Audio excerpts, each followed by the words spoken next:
আজকের এই ক্লাসের মাধ্যমে আমরা এনসিইআরটির নবম শ্রেণীর চতুর্থ যে অধ্যায় রয়েছে পরমাণুর গঠন। দেখো আমি তোমাদের এই যে এক একটা অধ্যায়ের ওপরে এনসিইআরটির পাঠ্য বই ধরে একদম খুঁটিয়ে খুঁটিয়ে কিন্তু লাইন তুলে তুলে এমসিকিউ করছি। ঠিক আজকেও তাই এই পরমাণু গঠনের উপরে আমি তোমাদের মোটামুটি 70+ এমসিকিউ এখানে রেখেছি। চেষ্টা করবে প্রত্যেকটা প্রশ্নের নিজে আগে সঠিক উত্তর বলার চেষ্টা করবে। আর তোমরা যারা আমাদের এই রেলের টার্গেট ব্যাচের সঙ্গে যুক্ত হতে চাও, যেখানে আমি এনসিইআরটির নবম আর দশম শ্রেণীর প্রত্যেকটা অধ্যায় ভালো করে বুঝিয়ে দিচ্ছি, সাথে এমসিকিউ এবং তার সাথে কারেন্ট অ্যাফেয়ার্স জিকে করিয়ে দিচ্ছি প্রত্যেকটা অধ্যায় ধরে ধরে, সাথে তোমাদের ম্যাথ আর জিআইয়ের প্র্যাকটিস সেট করিয়ে দিচ্ছি। ঠিক আছে, মোটামুটি আমাদের টার্গেট দাদা 80+ র মার্কস আমাদের তুলতেই হবে, সেটা যে করেই হোক।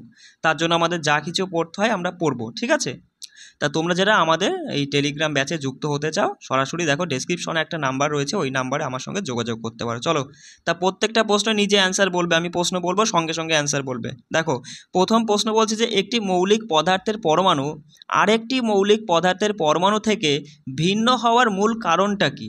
কারণ কি? তাদের আকার ভিন্নতাই, তাদের ভর ভিন্নতাই, তাদের গঠনের পরমাণু ভিন্ন, নাকি তাদের অবস্থান ভিন্নতাই? বলো। সঠিক উত্তর অপশান 3 যারা বলেছো যে তাদের গঠনের পরমাণু ভিন্ন, সেই জন্য একটি মৌলিক পদার্থের পরমাণু আরেকটি মৌলিক পদার্থের পরমাণু থেকে ভিন্ন। অপশান 3 এখানে সঠিক উত্তর। বলছে ডাল্টনের মতে পরমাণু কেমন? বিভাজ্য, অবিভাজ্য, তড়িৎগ্রস্ত নাকি অনির্দিষ্ট? দেখো অপশান 2 যারা বলেছো অবিভাজ্য, মাথায় রাখবে ডাল্টন বলেছিল পরমাণু হচ্ছে অবিভাজ্য, যাকে আর ভাঙা যায় না, তাই না? পরে প্রশ্ন দেখো, বলছে প্রথম আবিষ্কৃত অবপারমাণবিক কণা কোনটি? অবপারমাণবিক কণা কোনটি? প্রোটন, নিউট্রন, ইলেকট্রন না আলফা কণা? সঠিক উত্তর অপশান 3 যারা বলেছো ইলেকট্রন। মাথায় রাখবে প্রথম আবিষ্কৃত অবপারমাণবিক কণা হলো ইলেকট্রন। ইলেকট্রন আবিষ্কার করেন কে? বলো। রাদারফোর্ড, জে থমসন, গোল্ডস্টেইন নাকি চ্যাডউইক বা স্যাডউইক? বলো। অপশান 2 যারা বলেছো জে থমসন, ইলেকট্রন আবিষ্কার করে জে থমসন। প্রোটন প্রথম আবিষ্কারের ক্ষেত্রে অবদান রেখেছিলেন রাদারফোর্ড, জে থমসন নাকি গোল্ডস্টেইন না বিজ্ঞানী বোর? বলো। তা প্রোটন দেখো প্রোটন প্রথম আবিষ্কারের ক্ষেত্রে অবদান রেখেছিলেন, সঠিক উত্তর অপশান 3 যারা বলেছো গোল্ডস্টেইন। মাথায় রাখবে গোল্ডস্টেইন। বলছে প্রোটনের ভর ইলেকট্রনের ভরের প্রায় কত গুণ? 1000 গুণ, 2000, 5000 নাকি 1/2000? বলো। সঠিক উত্তর কী হবে? অপশান 2 এখানে সঠিক উত্তর, যে 2000 গুণ। প্রোটনের ভর ইলেকট্রনের ভরের প্রায় 2000 গুণ। বলছে একটি প্রোটনের ভর এবং এর আধান কত ধরা হয়? মানে একটি প্রোটনের ভর এবং আধান কত ধরা হয়? তা মাথায় রাখবে প্রোটনের ভর 1 একক, আর আধান ধরা হয় +1, মানে +1। বুঝতেই পারছো প্রোটন, সেই জন্য কী হবে? প্লাস ধরবে, +1। আচ্ছা পরেরটা বলো, যে একটি ইলেকট্রনের ভর ও আধান কেমন? দেখো 4টে অপশান দেখে নিয়ে বলো একটি ইলেকট্রনের ভর ও আধান কেমন হবে। মাথায় রাখবে অপশান 1 সঠিক উত্তর, যে ইলেকট্রনের ভর হচ্ছে নগণ্য। নগণ্য মানে যেটা আর কি গণনা করা যায় না, বুঝতে পারলে? আর আধান তুমি তো জানো ইলেকট্রনের ক্ষেত্রে মাইনাস হবে, -1, কারণ একটি ইলেকট্রনের কথা বলছে তাই -1। কেমন? বলছে ডাল্টনের পারমাণবিক তত্ত্বে কোন মানে বিবৃতিটি বা বক্তব্যটি ভুল প্রমাণিত হয়েছিল? তা বলো।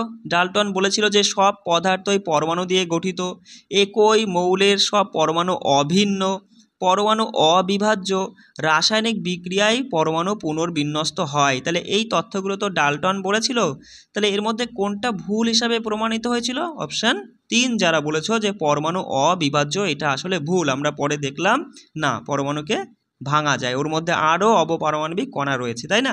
বলো প্রথম পরমাণু মডেল কে প্রস্তাব করেছিলেন? রাদারফোর্ড, বোর, জে থমসন নাকি স্যাডউইক? সঠিক উত্তর জে থমসন, তিনিই কিন্তু প্রথম পরমাণু মডেলটা প্রস্তাব করেছিলেন। বলছে থমসনের মডেল কিসের সঙ্গে তুলনা করা হয়েছিল? দেখো থমসনের মডেল লাড্ডু, বড়দিনের পুডিং, সোনার পাত না আলফা কণা? কিসের সঙ্গে তুলনা করা হয়েছিল? বড়দিনের পুডিংয়ের সাথে। ঠিক আছে, অপশান 2 যারা বলেছে, অথবা তরমুজ, মাথায় রাখবে। ঠিক আছে, বলছে থমসনের মডেল অনুযায়ী পরমাণুর ধনাত্মক আধান কেমনভাবে বিন্যস্ত থাকে? কেন্দ্রে থাকে, সর্বত্র সুষমভাবে ছড়িয়ে থাকে, নির্দিষ্ট কক্ষপথে থাকে নাকি প্রোটনের সাথে গুচ্ছাকারে থাকে? বলো। সঠিক উত্তর কী হবে ভালো করে বুঝবে প্রশ্নটা। বলছে থমসনের মডেল অনুযায়ী পরমাণুর ধনাত্মক আধানগুলো কি থাকে, সর্বত্র সুষমভাবে ছড়িয়ে থাকে, তাই না? অপশান 2 আমাদের সঠিক উত্তর হয়ে যাচ্ছে। বলছে থমসনের মতে পরমাণু কেন তড়িৎ নিরপেক্ষ, কারণ কি? কারণ পরমাণু থেকে ইলেকট্রন নেই তাই, নাকি প্রোটন নেই তাই, নাকি ধনাত্মক ও ঋণাত্মক আধানের মান সমান তাই, নাকি নিউট্রন নেই তাই? বলো। সঠিক উত্তর অপশান 3 যারা বলেছো যে ধনাত্মক ও ঋণাত্মক আধানের মান সমান, সেই জন্যই থমসন বলেছিল যে পরমাণু তড়িৎ নিরপেক্ষ। বলছে ইলেকট্রন আবিষ্কারের জন্য যে থমসন কত সালে নোবেল পুরস্কার পান? দেখো সব কিন্তু তোমাদের এনসিইআরটির পাঠ্য বই থেকে তোলা, বুঝতে পারলে? হ্যাঁ দেখো এখানে সঠিক উত্তর 1906 যারা বলেছো অপশান 2। বলছে রাদারফোর্ড কোন কণা ব্যবহার করে তার বিখ্যাত পরীক্ষাটি করেছিল? বলো। কোন কণা ব্যবহার করে বিখ্যাত পরীক্ষাটি করেছিল? আলফা কণা, অপশান 3 যারা বলেছো আলফা কণা, তাই না?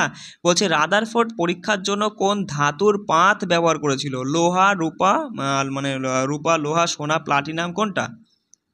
সঠিক উত্তর সোনা, অপশান 3 যারা বলেছো। বলছে দেখো যে রাদারফোর্ড যে সোনার পাত ব্যবহার করেছিলেন তার পুরুত্ব কত ছিল?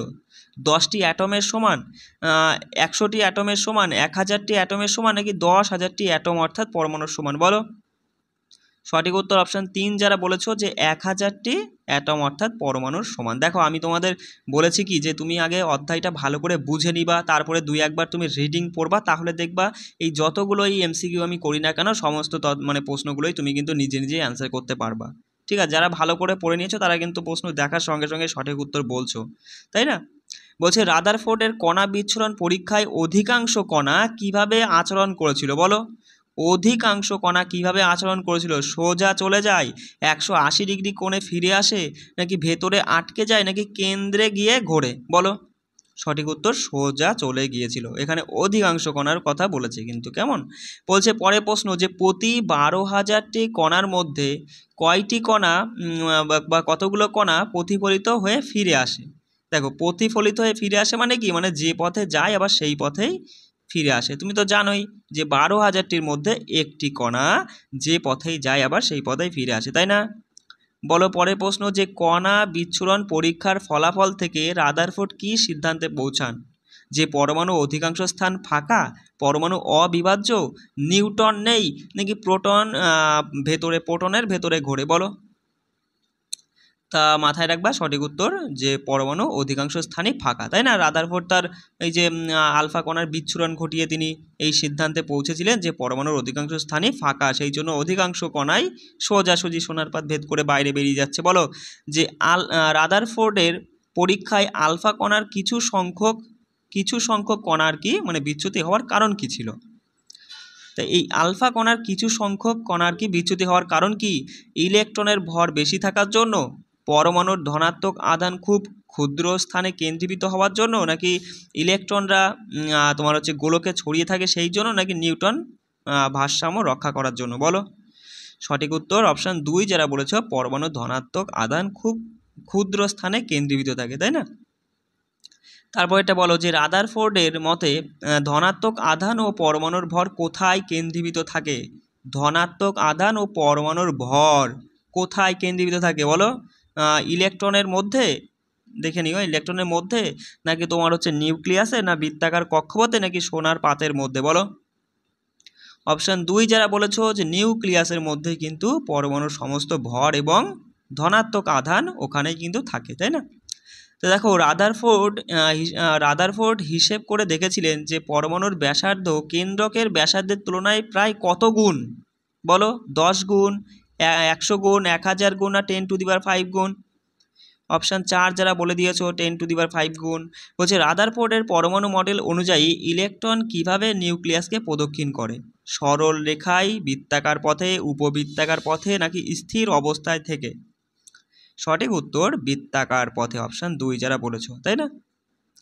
পরে প্রশ্ন বলো যে রাদারফোর্ডের মডেলের প্রধান ত্রুটিটা কী ছিল? যে ইলেকট্রন নেই বলে ব্যাখ্যা অসম্পূর্ণ ছিল, নাকি ইলেকট্রন স্থায়ীভাবে বৃত্তাকার পথে ঘুরতে পারে না, নাকি তোমার নিউক্লিয়াসের অস্তিত্ব নেই, নাকি আলফা কণা ভেদ করতে পারে না? বলো।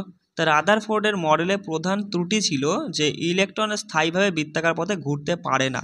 এটা কিন্তু ভুল, এরা কিন্তু স্থায়ীভাবে ঘুরতে পারে নির্দিষ্ট, সেই জন্যই তো নির্দিষ্ট কক্ষপথ রয়েছে, তাই না? তাহলে অপশান 2 এখানে সঠিক উত্তর হয়ে যাবে। বলো বোর কোন সালে পদার্থবিদ্যায় নোবেল পুরস্কার পেয়েছিল? দেখো দেখে বলবা যে দাদা সঠিক উত্তর অপশান 2 1922-এ। কেমন? বলছে বোরের মডেল অনুযায়ী ইলেকট্রন কোন কক্ষপথে শক্তি বিকিরণ করে না? বলো।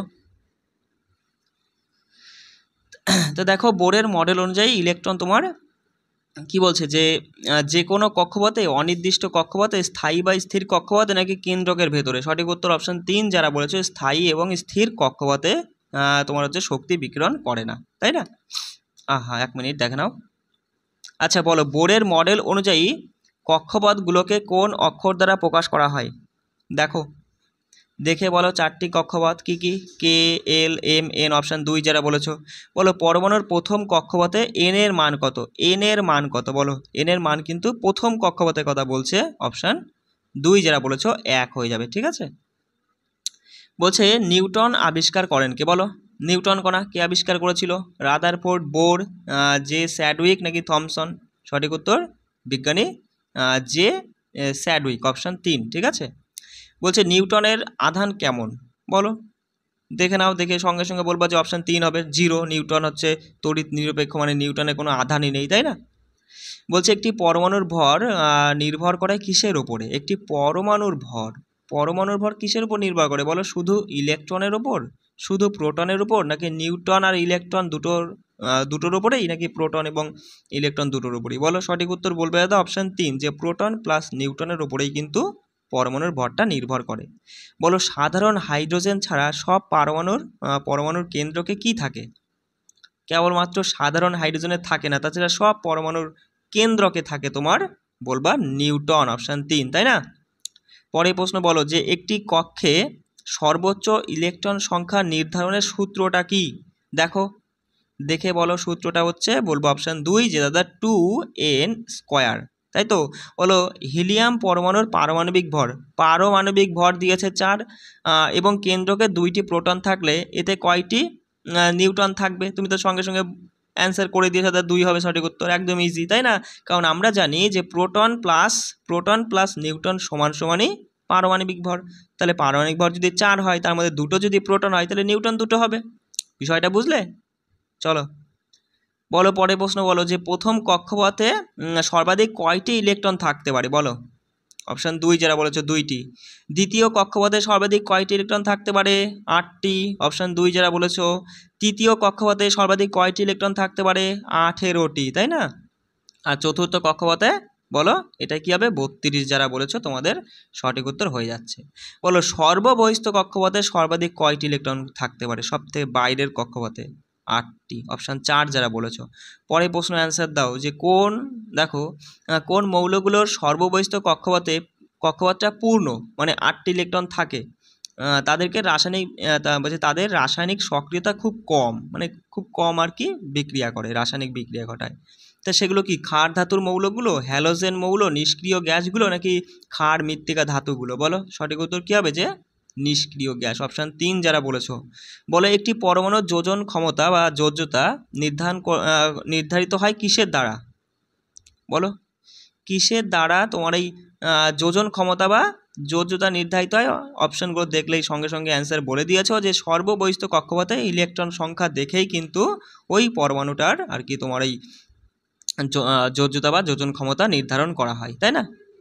পরেরটা বলো যে যদি একটি পরমাণুর কে ও এল কক্ষ পূর্ণ থাকে তবে মোট ইলেকট্রন সংখ্যা কত হবে?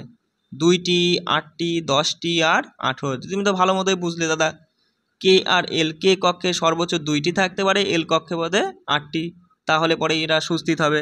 আর এই দুটো মিলিয়েই বলেছে, এই দুটো পূর্ণ আছে, অর্থাৎ 8 আর 2 10, অপশান 3 যারা বলে দিয়েছো।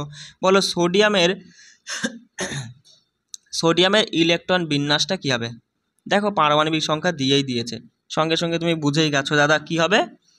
2, 8 আর 1 হবে, অপশান 1 যারা বলেছো, তাই না? পরেরটা বলো যে নিষ্ক্রিয় মৌলগুলোর যোজ্যতা কি? নিষ্ক্রিয় মৌল বলো অপশান 3 যারা বলেছো 0। হাইড্রোজেনের যোজ্যতা কত? বলো হাইড্রোজেন, অপশান 2 যারা বলেছো হাইড্রোজেনের যোজ্যতা হচ্ছে 1। দেখো এইগুলো কিন্তু তোমায় জানতে হবে, কারণ হাইড্রোজেনের পারমাণবিক সংখ্যা 1 বা পারমাণবিক সংখ্যা বা বলতে পারো যে ইলেকট্রন সংখ্যা 1, তাই না? তাহলে ওর কিন্তু কে কক্ষায় কিন্তু একটা ইলেকট্রন, তাহলে আর একটা ওর প্রয়োজন, তাই না? সে বুঝতেই পারছো, তাহলে এখানে 1 হবে। এগুলো কিন্তু আমি শিখিয়ে দিয়েছি। বলো হিলিয়ামের যোজ্যতা কত? সঙ্গে সঙ্গে বলবা হিলিয়ামের যোজ্যতা হয়ে যাবে দাদা 2। সোডিয়ামের ইলেকট্রন বিন্যাস, দেখো এটা রিপিট হয়ে গেছে, অপশানে 1 সঠিক উত্তর। বলো ম্যাগনেসিয়ামের যোজ্যতা কত? ম্যাগনেসিয়াম আগে আমাকে বলো যে এই ম্যাগনেসিয়াম, সোডিয়াম, অ্যালুমিনিয়াম, তারপরে তোমার ক্লোরিন, আর্গন, এদের যদি এই পারমাণবিক সংখ্যা বা ইলেকট্রন সংখ্যা কিন্তু আসতে পারে, সেগুলো দেখবা এই ছক দেওয়া আছে বইতে, এই ছকটা একটু পড়ে নিবা, ঠিক আছে? আর ইলেকট্রন বিন্যাসও কিন্তু আসবে, হ্যাঁ কেমন? ইলেকট্রন বিন্যাস অথবা যোজ্যতা কত এটা আসবে। বা তুমি যদি ইলেকট্রন বিন্যাস না করতে পারো তাহলে তো তুমি যোজ্যতা বার করতে পারবা না। তুমি বলবা ম্যাগনেসিয়ামের কী দাদা? ম্যাগনেসিয়াম হচ্ছে পারমাণবিক সংখ্যা 12, তাহলে বলবা 2, 8 আর এদিকে 2 পড়ে থাকছে, তাই না? তাহলে 2, 8 আর এদিকে 2, তার মানে এই 2 দিকেই তুমি বুঝে যাচ্ছ দাদা 2 হয়ে যাবে সঠিক উত্তর। বলো অ্যালুমিনিয়ামের ইলেকট্রন বিন্যাস করো।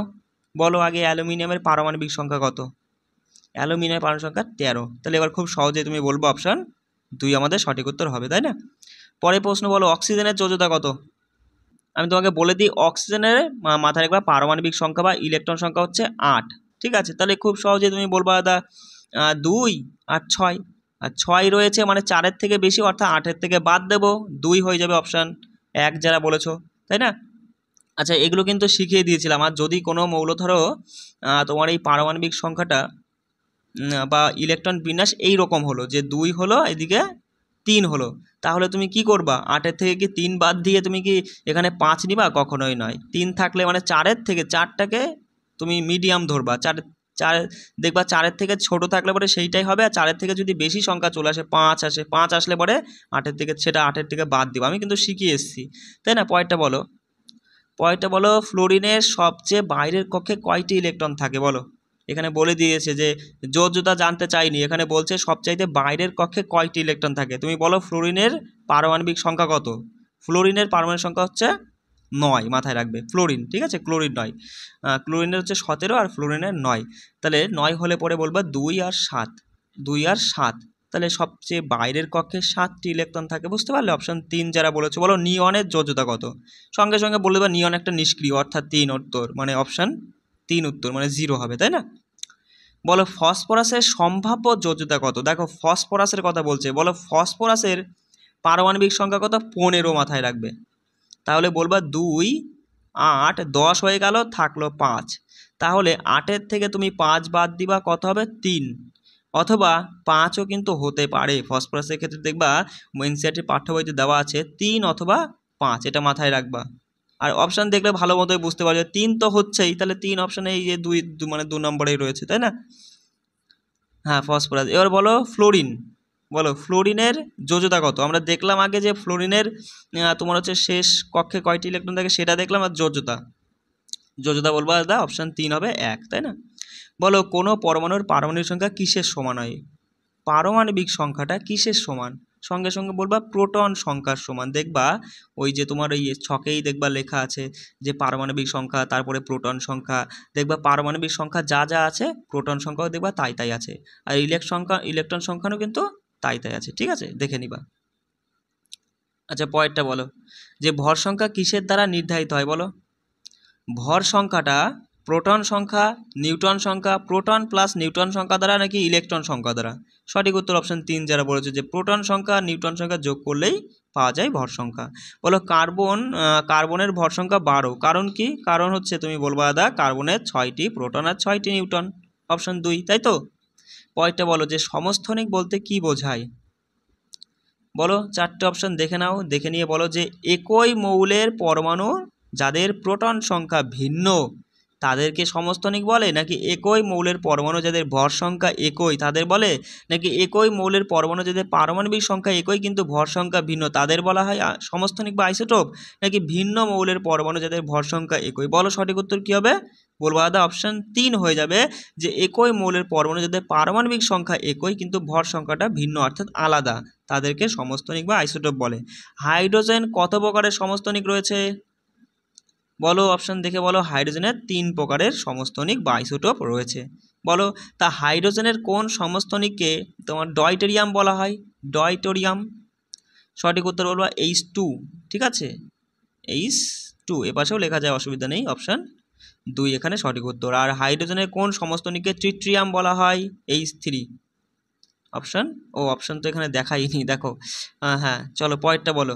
ক্লোরিনের প্রতিটি প্রাকৃতিক সমস্থনিক হলো কি কি? বলো ক্লোরিনের কয়টি? দুটি আইসোটোপ, তাই দুইটি আইসোটোপ বা সমস্থনিকগুলো কি কি বলো? দেখো নিচে তো 17 লেখা থাকেই, আর ওপরে এখানে আর এখানে কি লেখা থাকবে বলো? সঠিক উত্তর অপশান 2 যারা বলেছে, একটাই 35 আর একটাই 37 লেখা থাকে, তাই না? তা বলছে ক্লোরিনের দুটি সমস্থনিকের ভর সংখ্যা কত? ভর সংখ্যা কত বলো? ওপরে কি থাকে? সঙ্গে সঙ্গে বলবা দা ওপরেই থাকে ভর সংখ্যা, মানে যে মৌলটার উপরে যে সংখ্যা লেখা থাকে না, সেটাকেই ভর সংখ্যা বলে। আর নিচে থাকে পারমাণবিক সংখ্যা বা প্রোটন সংখ্যা। আর এই ভর সংখ্যা থেকে প্রোটন সংখ্যাটা ঝেড়ে দাও, মানে বাদ দিলে পরেই চলে আসবে নিউটন সংখ্যা।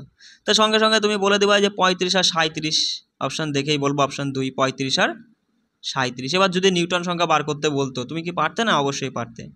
বলো ক্লোরিনের দুটি সমস্থনিক, মানে দুটি সমস্থনিকের প্রাকৃতিক অনুপাত কত? মানে প্রকৃতি থেকে কেমনভাবে কি অনুপাতে পাওয়া যায় এই সমস্থনিক দুটো, দেখে বলো। অপশান 2 যারা বলেছো 3:1 অনুপাতে পাওয়া যায়। 3:1 কোনটা 3 কোনটা 1? দেখো 35 আর 37, মানে 4 ভাগের মধ্যে 3 ভাগ পাওয়া যায়। 4 ভাগের মানে 4 ভাগ যদি ক্লোরিন পাও, তার মধ্যে 3:1 অনুপাতে আর কি ভাগ করা থাকে, মানে 3 ভাগ হবে তোমার এই 35টা আর 1 ভাগ থাকবে 37টা, এই দুটো আইসোটোপের মধ্যে। বুঝতে পারলে? দেখে নিবা, আমি পড়িয়ে দিয়েছি, ভালো করে বুঝে নিবা আর একবার। বলো ক্লোরিন পরমাণুর গড় পারমাণবিক ভর কত? দেখো গড় পারমাণবিক ভর বার করতে বলেছে, তাহলে দুটো আইসোটোপ, একটা হচ্ছে 35, একটা বলবো দাদা 37। তাহলে অনুপাতটা কি অনুপাতে থাকে? 3:1 অনুপাতে থাকে।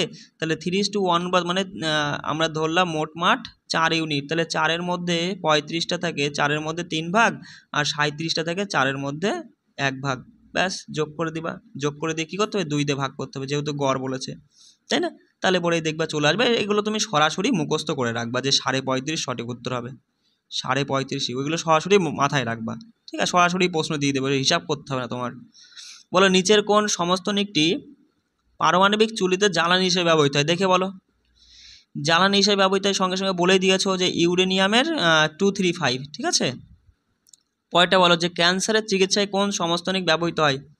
দেখে নাও, দেখে বলো। ক্যান্সারের চিকিৎসায় বলবা কোবাল্ট-60 ব্যবহৃত হয়। আর গলগণ্ড রোগের চিকিৎসায় বলবা দাদা, বলো গলগণ্ড রোগের চিকিৎসায় আয়োডিনের 131, ঠিক আছে, 131। বলো সমস্থনিকের রাসায়নিক ধর্ম কি? ভিন্ন, একই, কখনো ভিন্ন, না একদম নেই? কি হবে সঠিক উত্তর?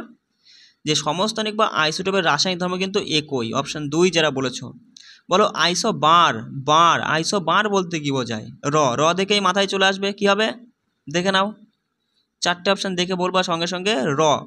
বার অর্থাৎ যার ভরেরও র আছে, ভর সমান কিন্তু অন্যটা, অর্থাৎ পারমাণবিক সংখ্যাটা ভিন্ন বা আলাদা।